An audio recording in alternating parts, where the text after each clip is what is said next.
Good evening, good afternoon, and good morning to all my followers. We're posting every day, man, and we're coming right back at it. Today, I wanted to talk about feminism as a previous feminist. Um, a lot of people get caught off guard when I say I was a previous feminist, right? Because it's just like nowadays, feminism has turned into something where it's very polarizing, right? And for my fellow brothers, right, because the majority of my audience and my content is geared towards men, so the majority of my audience is men, and I want to explain to you that feminism is not a bad thing, right? Inherently, feminism is the equality for all sexes, right? If you look into the definition of it. What I think it's the problem with feminism nowadays is that it's geared towards a lot of hatred of men. Like a lot of feminists don't like men in general. But before I get into that, let me backtrack and talk about feminism in general, how it started and all that. So feminism started off as been three waves of feminism, three different distinct feminists. First wave feminism started with one of the first ladies I've ever really loved and looked up to, and her name is Emmeline Pankhurst. Right, the first feminist movement was actually called the suffragette movement. So the suffragette movement was actually started in the United Kingdom, right? Emmeline Pankhurst fought for simple rights for women, literally to vote, to be able to work, and just to be able to do shit. And that is something we can all get behind. And if you don't, you should all follow me because I don't know about all of that. But yeah, simple feminism started off that way. And the suffragette movement spread across the world. And on top of it spreading across the world, it's on top of it spreading across the world, it went to America, went to all other countries, and we seeing that effect today, right? With feminists today. So a big thing with first wave feminism was that they in the United States, right? Because a lot of my viewers are in the U.S. The United States, it all started with the females Northeast, and they fought for the right to vote as well as Eminem Pankhurst, and they did what they had to do. Second wave feminism came through, and it came through around the 60s and 70s, around the revolutionary times where the civil rights movements, where women just wanted more rights and wanted more distinct. They still had things they couldn't do, right? And like, let's say, join the military, stuff like that, right? So that, no, reality, so far feminism doesn't sound too bad, right? And before third wave feminism, that's the feminism I knew. So I was like, okay, I am a feminist. I do believe in the equality of the sexes. There are differences between women and men, but we are not in the same playing field.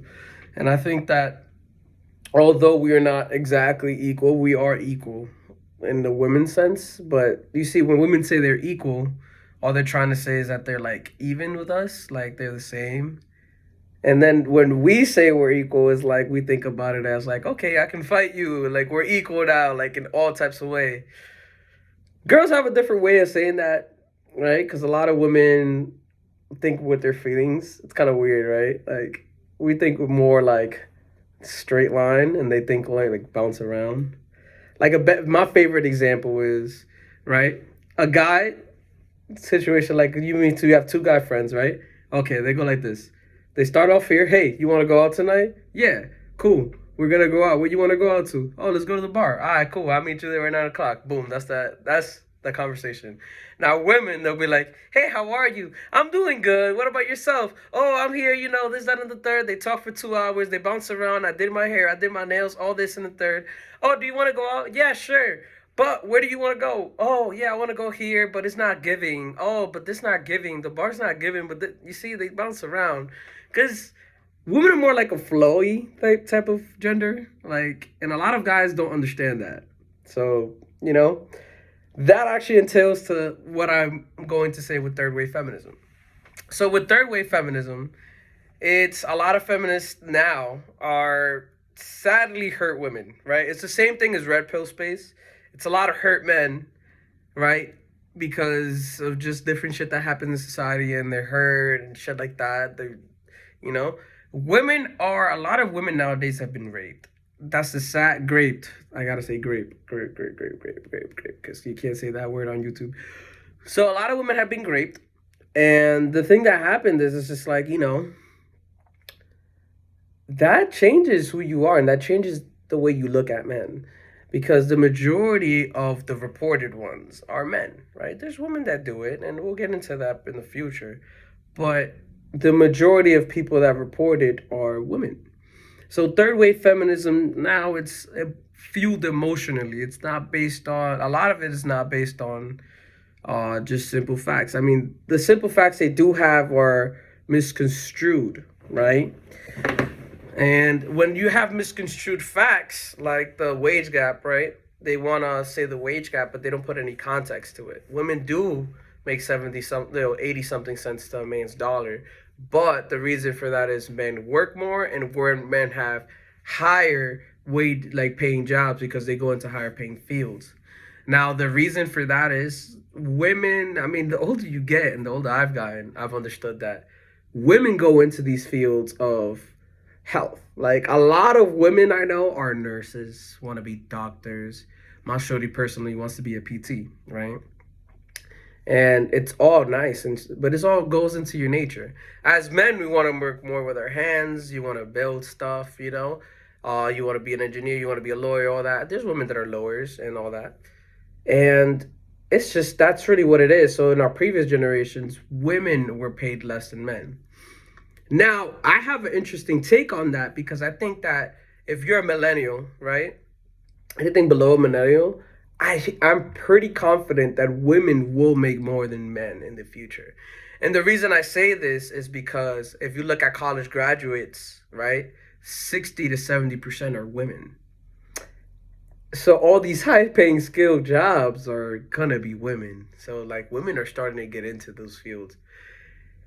But when you look into feminism, right, this is a spin that you probably have never thought about. Did you know that out of every dollar that's spent, about 89 cents of that dollar, or 83, depending on the source, are spent by women? That gives you a better perspective on why it's been pushed so hard for women to be in these fields and to women to make more money, right?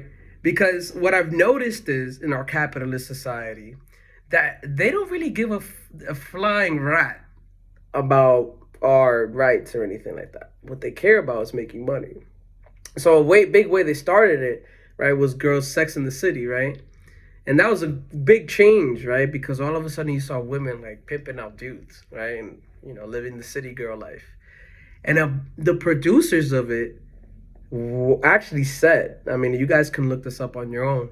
They actually said that they wanted to influence women to be more independent and have less families, right? And that doesn't necessarily make a woman happy. It might make some happy, but what it does do, it keeps you single. And if you're single, you spend more money, right? Because when you have a family, you're thinking more, okay, I'm going to save up for my kid, do this, that, and the third, for both men and women.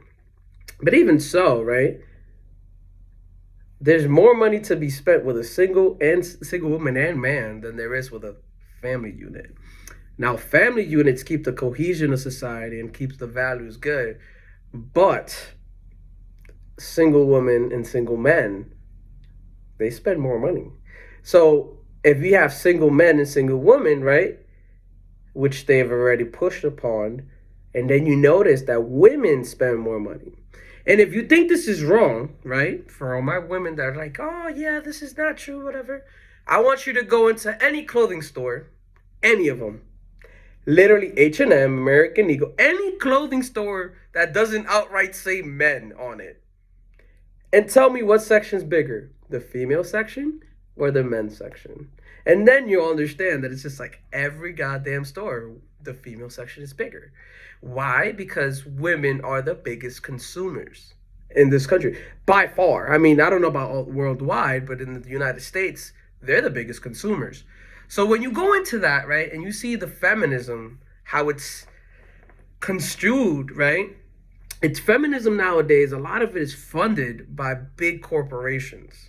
So when you look into it, they're leading our women astray. right? Because they want more money. I mean, they might not be leading them astray, but they're telling them stuff they want to hear, but in all reality, it's just all about the money. And when you think about all about the money, it makes sense. It all connects, right? Because women now are getting more and more money. Women are entering these lawyer fields, they're entering all these engineering fields, and they have incentives to. And they're incentivizing that and they're making it equal. But you know how many jobs nowadays have women only? Imagine the job said men only. Exactly. But that's my spiel on feminism right now. I'm probably gonna make another video on it. Definitely when I get my camera next week, I'm gonna be making better content. I'm also gonna learn how to edit videos and all that, and we're gonna keep posting, guys. We're gonna keep going. I appreciate everybody that keeps following me and keeps coming, and I love you guys. You guys take care, all right?